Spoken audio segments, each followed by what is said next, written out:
Conor McGregor beat Max Holloway with a torn ACL. And somehow, that's still not the craziest part of the story, because almost everybody remembers that fight wrong. They remember that Conor won. They remember that Max lost.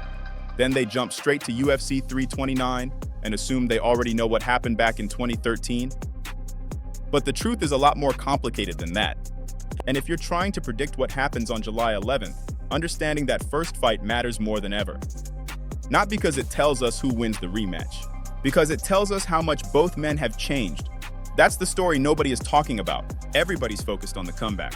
The 5-year layoff, the headlines, the money, the return of Conor McGregor. But before UFC 329, we need to go back to August 17th, 2013. Because the first chapter of this rivalry wasn't just another fight, it became a launch point for two future legends, and one injured knee changed everything. Let's start with the biggest fact. Conor McGregor entered UFC Fight Night 26 against Max Holloway as one of the hottest prospects in the sport. He had already built hype, he had already delivered knockouts, he had already convinced people he was different. Then early in the fight, disaster struck. Conor later revealed he suffered a torn ACL during the bout. Think about that for a second. A torn ACL against a dangerous young opponent in only his second UFC appearance. Most fighters would have fallen apart. Most fighters would have abandoned the game plan. Most fighters would have just tried to survive. Conor did the opposite. He adapted. That's the part people forget.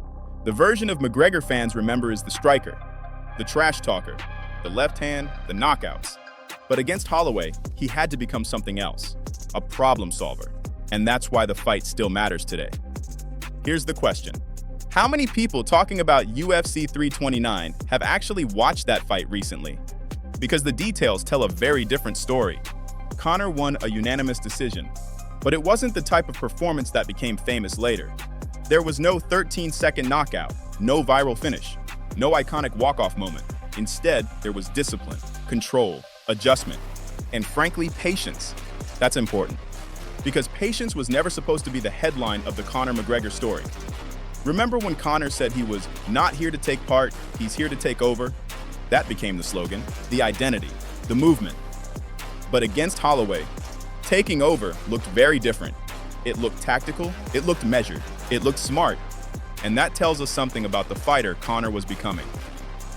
Now let's flip the story. Because Max Holloway's side gets ignored way too often.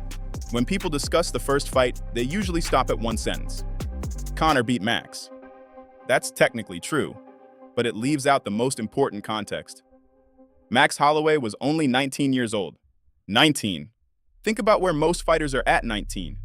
They're learning, developing, making mistakes, trying to figure out who they are.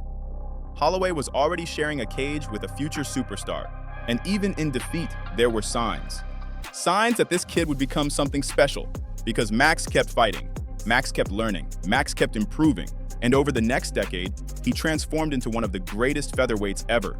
That's why UFC 329 feels so fascinating. Not because Conor and Max fought before, and because neither man resembles the fighter from that night. Here's the crazy part. The first fight almost feels irrelevant, and incredibly important. At the same time, irrelevant because it happened so long ago. Important because it created the history we're still discussing today. Those things can both be true. Let's talk about what happened after, because this is where the paths completely separate. Conor exploded into superstardom.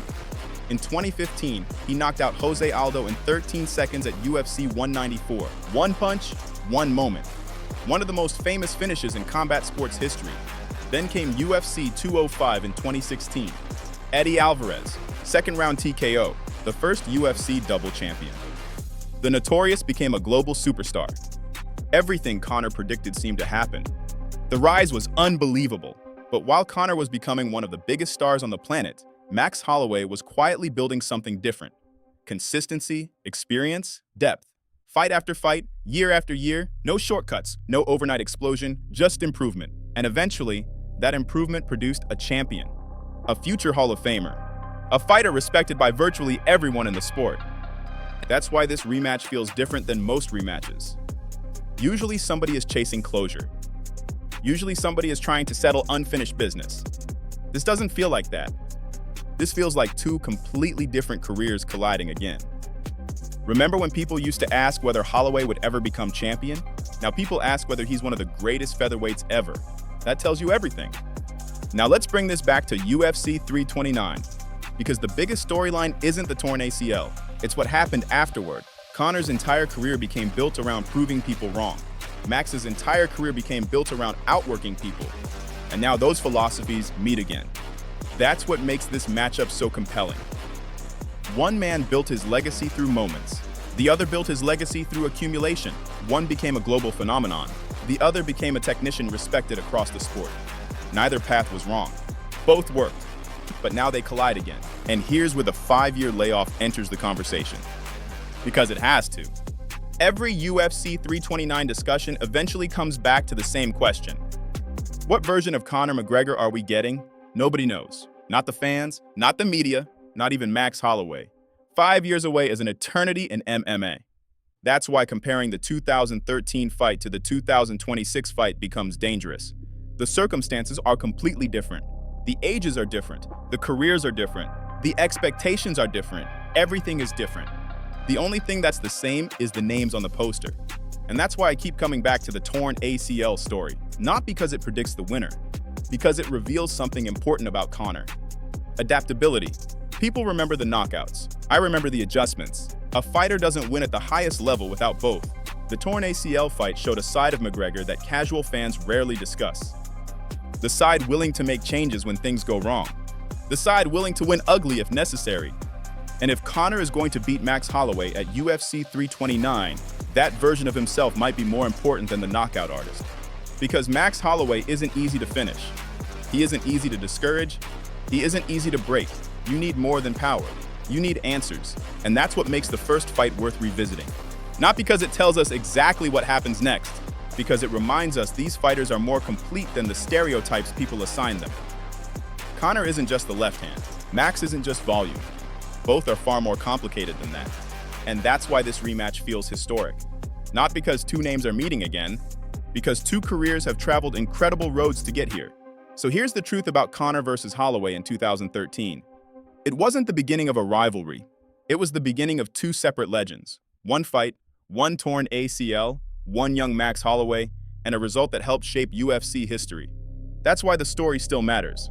Not because it guarantees anything at UFC 329, because it reminds us how much can change in 13 years. The opening claim is still true. Conor McGregor beat Max Holloway with a torn ACL. But the bigger story is what both men became afterward. And that's why UFC 329 isn't really a rematch. It's a reunion between two fighters who fulfilled the promise they showed that night. One became a superstar, one became a legend. Now we find out which version of history matters more. Tell me I'm wrong. Does the 2013 fight mean anything at all when Conor and Max meet again at UFC 329?